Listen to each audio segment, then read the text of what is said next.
Corona महामारी की वजह से 4 महीने से अधिक समय से बंद रहने के बाद अब स्कूलों के खुलने की गुंजाइश दिख रही है। विराम केंद्रीय गृह मंत्रालय ने अनलॉक के चौथे चरण में स्कूल खोलने की इजाजत दे दी है, लेकिन यह स्वैच्छिक होगा, यानी आखिरी फैसला संस्थानों को करना है। विराम यदि विद्यालय खुलते हैं तो उन्हें निर्धारित निर्देशों का पालन करना होगा।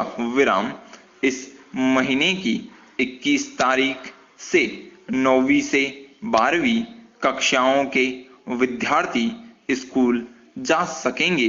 विराम छात्रों, शिक्षकों और कर्मचारियों को कम से कम 6 फुट की शारीरिक दूरी रखनी होगी तथा मास्क पहनना जरूरी होगा।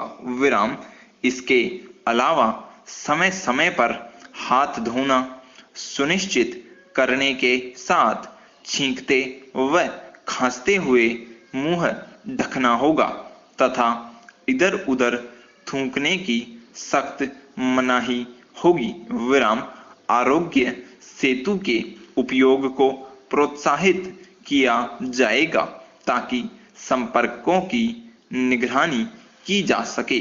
विराम चूंकि अभी भी बड़ी संख्या में कोरोना संक्रमण के मामले सामने आ रहे हैं, इसलिए ऑनलाइन पढ़ाई और घर में सीखने की प्रक्रिया पहले की तरह जारी रहेगी। विराम शिक्षकों के निर्देश के मुताबिक और अपनी इच्छा से ही बच्चे स्कूल आएंगे। विराम इसके लिए अभिभावकों की सहमति भी जरूरी है। विराम इसका मतलब यह है कि स्कूल तो खुलेंगे, लेकिन बच्चों का आना अनिवार्य नहीं होगा। विराम निर्देशों में स्कूलों के परिसर और आसपास के इलाकों के सैनिटाइजेशन का भी प्रावधान है। विराम अनलॉक के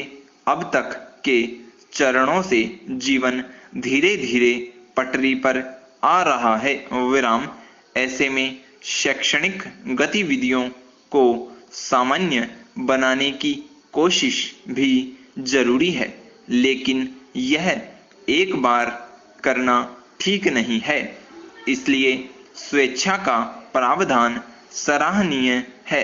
विराम बीते महीनों में सुरक्षा की हिदायतों के पालन की आदत बच्चों को भी हो गई है और 9वीं से 12वीं के छात्र छात्राएं स्थिति की गंभीरता को अच्छी तरह समझते हैं।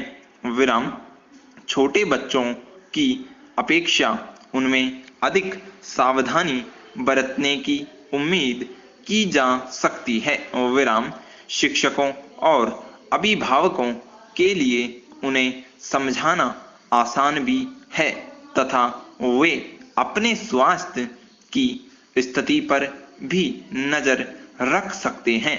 विराम लेकिन इसका मतलब यह नहीं है कि माता पिता, शिक्षकों और अन्य कर्मचारियों की जिम्मेदारी कम हो जाती है। विराम उन्हें अधिक सतर्कता से निर्देशों का पालन कराना होगा और किसी भी तरह की चूक या लापरवाही को रोकने के लिए मुस्तैद रहना होगा। विराम मनोवैज्ञानिकों का कहना है कि लॉकडाउन का असर शिक्षा पर तो पड़ा ही है, इससे बच्चों की मानसिक स्थिति भी प्रभावित हुई है, क्योंकि स्कूली गतिविधियों और दोस्तों से उनकी दूरी बन गई है। विराम ऑनलाइन शिक्षा और संवाद की सीमाएं भी है।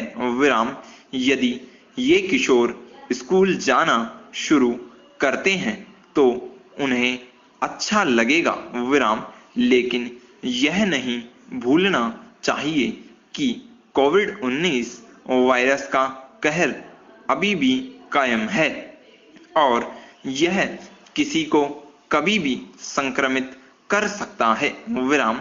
इससे बचाव का एक ही उपाय है कि संपर्क सीमित रहे और सुरक्षा में तत्पर रहा जाए विराम। इसके लिए अभिभावकों और शिक्षकों को अतिरिक्त सतर्कता बरतनी होगी विराम। सत्ता का मनमाना इस्तेमाल कितना विकराल रूप धारण कर चुका है, इसका ताजा और घिनौना प्रमाण है मुंबई महानगर पालिका के दस्ते की ओर से अभिनेत्री कंगना रनौत के कार्यालय में की गई तोड़फोड़ विराम। स्टॉप।